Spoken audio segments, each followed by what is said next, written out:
الحمد للہ رب العالمین والعاقبۃ للمتقین والصلاۃ والسلام علی سید الانبیاء والمرسلین اما بعد فاعوذ باللہ من الشیطان الرجیم بسم اللہ الرحمن الرحیم والذی جاء بالصدق وصدق به اولئک هم المتقون صدق اللہ العظیم وصدق رسولہ النبی الکریم الامین۔ محترم سامعین کرام، آج مجھے جس موضوع پر لب کشائی کا موقع ملا اس کا حسن عنوان حضرت ابو بکر بحیثیت فنا فی الرسول صلی اللہ علیہ وسلم ہے۔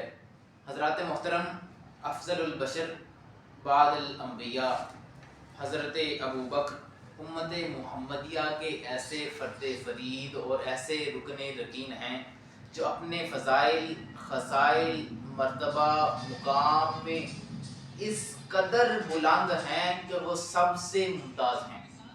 یوں تو آپ کے کمالات بہت زیادہ ہیں، لیکن ان میں سے ایک مرتبہ اور ایک مقام بیان کروں گا، وہ ہے حضرت ابوبکر کا فنا فی رسول ہونا۔ سب سے پہلے یہ بات کہ فنا فی رسول کہتے کسے ہیں، فنا فی رسول ہوتا کون ہے؟ ایک صوفی، ایک عاشق، ایک درویش پر ایک ایسا مقام آتا ہے کہ وہ ذات رسول پر قربان ہو جاتا ہے، اس پر اس قدر فنا ہو جاتا ہے، اس قدر فنا ہو جاتا ہے کہ اس کی ہر ادا ادائے رسول بن جاتی ہے، اس کی ہر خوئے رسول بن جاتی ہے، اس کا کھانا، اس کا پینا، اٹھنا، بیٹھنا، جاگنا، سونا، الغرض ہر کام سنت رسول کے سانچے میں ڈل جاتا ہے، اور ہر وقت جلوت میں، خلوت میں، احساسات میں، خیالات میں، کیفیات میں جلوہ رسول سما جاتا ہے، یہاں تک کہ وہ اپنا آپ بھول جاتا ہے، ذات رسول میں محو رہتا ہے، وہ شکل، صورت، لباس، کردار، گفتار حضور صلی اللہ علیہ وسلم کی مشابہت اختیار کر لیتا ہے۔ ایسے سچے مومن کو، ایسے سچے فقیر کو، عاشق کو، صوفی کو، درویش کو فنا فی الرسول کہا جاتا ہے۔ اب حضرت ابوبکر صدیق رضی اللہ تعالی عنہ کا فنا فی الرسول ہونا کیا ہے؟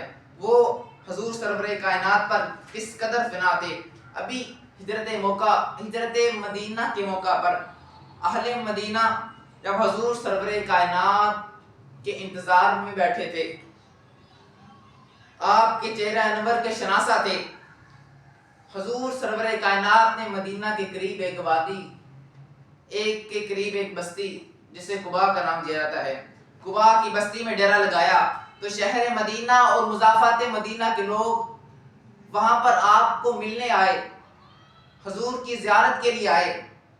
حدیث میں آتا ہے کہ دور دور سے لوگ آنے لگے، دور دور سے لوگ آپ کی زیارت کے لیے آنے لگے، حضور کی قدم بوسی کرنے کے لیے آگے، حضور سے دعائیں لینے کے لیے آگے۔ لیکن جب وہ قریب آئے تو کیا دیکھتے ہیں؟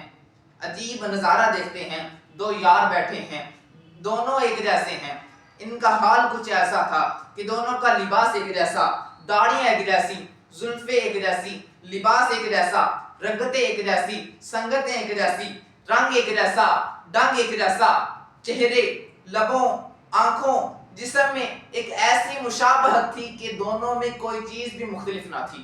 حضرات گرامی، اب حضور کا یہ منظر دیکھ کر سب لوگ خاموش ہو جاتے ہیں، صدیق اکبر بھی خاموش ہو جاتے ہیں، مگر لوگ حیرت میں مبتلا ہیں کہ اب کیا کریں، ان میں آقا کون ہے، ان میں غلام کون ہے؟